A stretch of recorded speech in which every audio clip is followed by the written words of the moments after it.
Halo Sobat-Sobat Warin, kembali dengan saya wartawan Injil untuk Indonesia. Injil adalah kabar gembira, kabar baik dari Allah, dari God, dari Theos yang diberikan untuk manusia. Itulah yang saya beritakan. Nah, sahabat-sahabat Warin adalah satu hukum utama yang disampaikan oleh Isa Al-Masih atau Yesus Kristus yang tertulis juga di dalam kitab Bible, yaitu hukum utama adalah mengasihi Allah atau mengasihi Bapa atau mengasihi Yahweh lebih daripada segala sesuatu. Mengasihi dengan segenap hati, jiwa, raga, pikiran, akal budi. Itu hukum utama. Nah, bentuk prakteknya atau realisasi kehidupannya bagaimana? Ini bukan soal konsep ya. Jadi bukan berarti orang disebut menyembah berhala atau orang tidak mematuhi hukum Allah adalah orang-orang yang Allahnya tiga pribadi, Allahnya Trinitas atau Allahnya adalah Yesus. Bukan hanya itu. Tapi ini lebih kepada substansi. Kalau di dalam surat Yakobus dikatakan, engkau percaya bahwa hanya ada satu Allah saja? Atau engkau percaya bahwa hanya ada satu God saja? Itu baik. Tetapi setan-setan pun juga percaya. Jadi kalau hanya kepercayaan kita itu kepada satu Allah, atau kita percaya bahwa Allah yang benar hanya Yahweh, atau Theos yang benar hanya satu saja. Dalam hal ini kepercayaan kita itu tidak bedanya dengan kepercayaannya setan. Itu yang ditulis di dalam surat Yakobus. Jadi kalau kamu percaya hanya satu Allah saja itu baik, tapi setan-setan pun juga percaya. Selanjutnya Yakobus memberitahu kita bahwa percaya yang dimaksud adalah beriman, percaya yang melakukan. Maka di dalam Injil Yesus juga mengatakan, bukan setiap orang yang berseru kepada Tuhan, Tuhan, jadi kita menyebut Yesus sebagai Tuhan, sebagai bos, sebagai junjungan ya.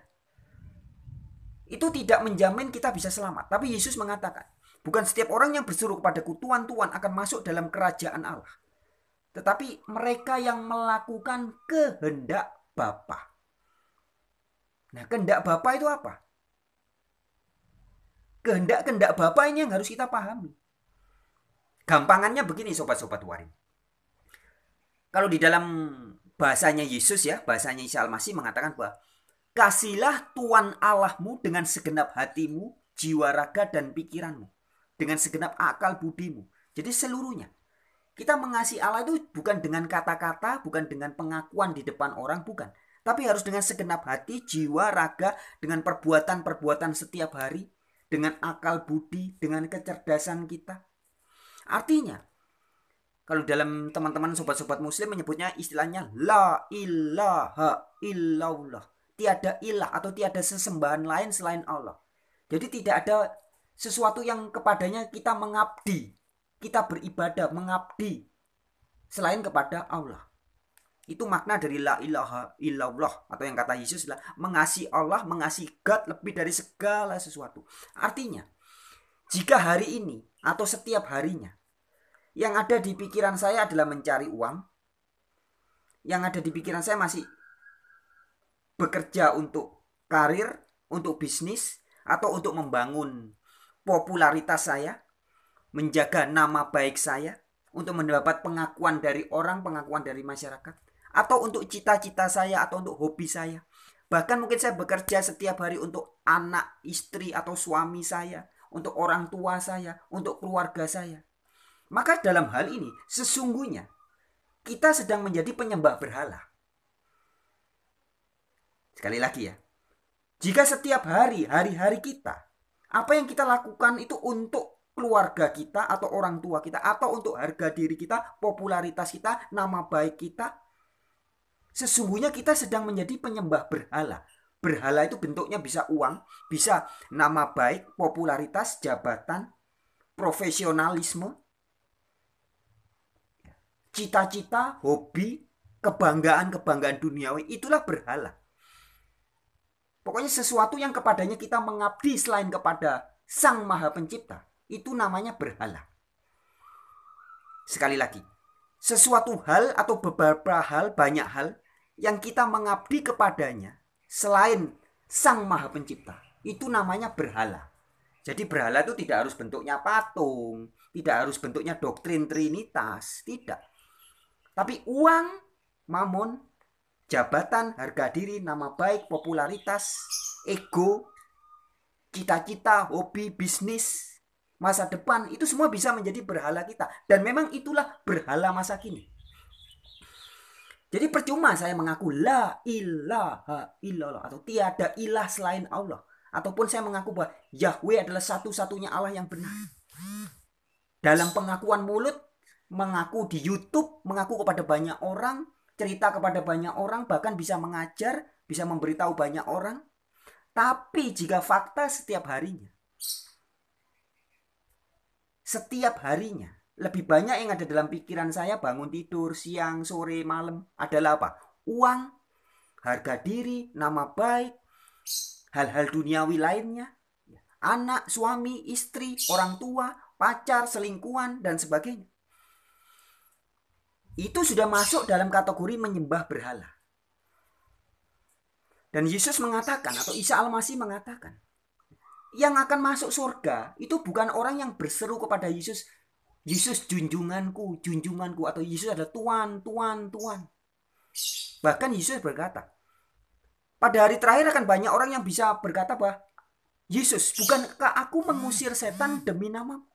Aku membuat mujizat demi namamu. Dan aku melakukan banyak hal demi namamu. Tapi Matius 7 ayat 21-23 itu Yesus mengatakan, nyahlah kamu semua, pembuat kejahatan.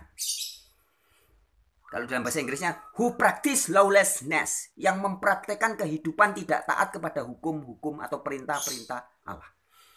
Ingat Yesus berkata, bukan setiap orang yang berseru kepadaku Tuhan Tuhan yang akan masuk kerajaan Allah, tapi yang melakukan kehendak Bapa. Jadi meskipun kita setiap hari mengaku Allahku adalah Sang Maha Pencipta, Allahku adalah Yahweh, bahkan kita menyanyi pujian-pujian tentang Allah Yahweh, tapi kalau perbuatan kita setiap hari tidak melakukan kehendak Allah, apa yang dikatakan? Binasa.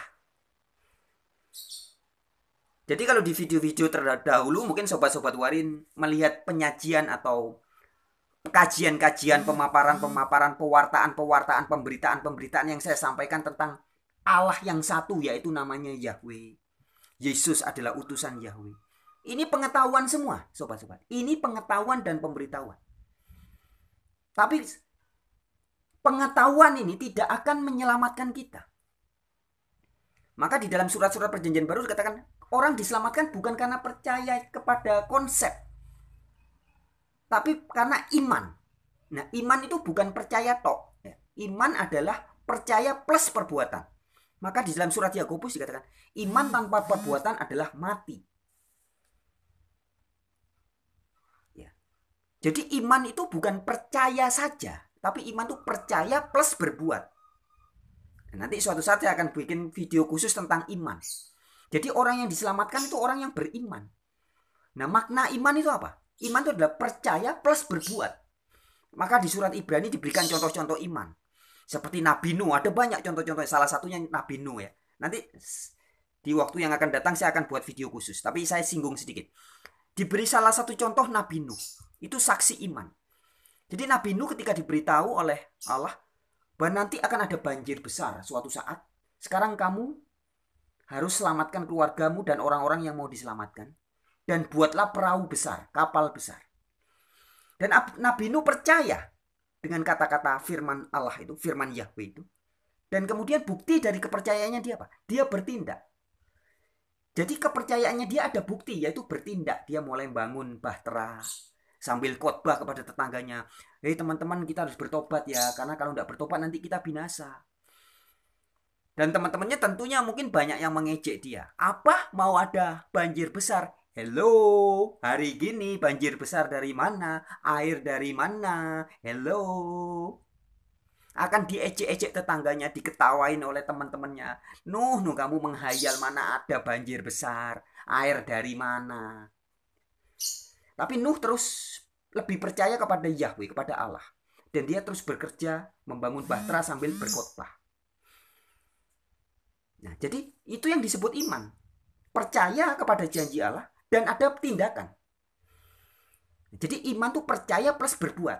Bukan percaya tok. Bukan berbuat tok. Bukan. Berbuat tanpa kepercayaan itu bukan iman. Percaya tanpa perbuatan itu juga bukan iman. Iman adalah percaya plus berbuat. Nah, maka percuma kalau saya berkata saya percaya satu Allah yaitu Yahweh, tapi perbuatan setiap hari saya masih mencari nama baik, harga diri, popularitas, keuangan, bisnis, hobi, cita-cita. Itu namanya bukan iman, tapi itu cuma percaya bahwa Allah yang benar adalah Yahweh, hanya satu. Inilah yang di dalam surat Yakobus dikatakan kepercayaan yang sama dengan kepercayaannya setan. Kamu percaya hanya ada satu Allah saja itu baik, tapi setan pun juga percaya. Jadi setan tidak percaya Allah itu trinitas, tidak. Setan percaya bahwa Allah hanya satu, tapi setan tidak mentaati perintah-perintah Allah.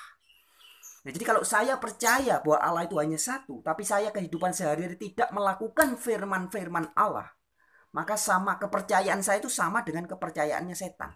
Ini bukan iman. Iman adalah percaya plus melakukan perintah-perintah Allah. Itu iman. Sekali lagi, iman bukan percaya saja, tapi iman adalah percaya plus melakukan perintah-perintah Allah. Maka Yesus bilang orang yang selamat adalah orang yang beriman, yaitu orang yang melakukan kehendak Bapa. Bukan percaya bahwa Yesus itu juru selamat, Yesus adalah Kristus. Bukan. Tapi percaya bahwa Yesus adalah juru selamat, Yesus adalah Kristus, plus melakukan kehendak Bapa. Yesus tegas mengatakan orang yang selamat adalah yang melakukan kehendak Bapa. Bukan orang yang cuman percaya tok saja. Baik Sobat Warin, sekian pewartaan Injil pada hari ini. Semoga bermanfaat dari wartawan Injil untuk Indonesia. Salam sejahtera.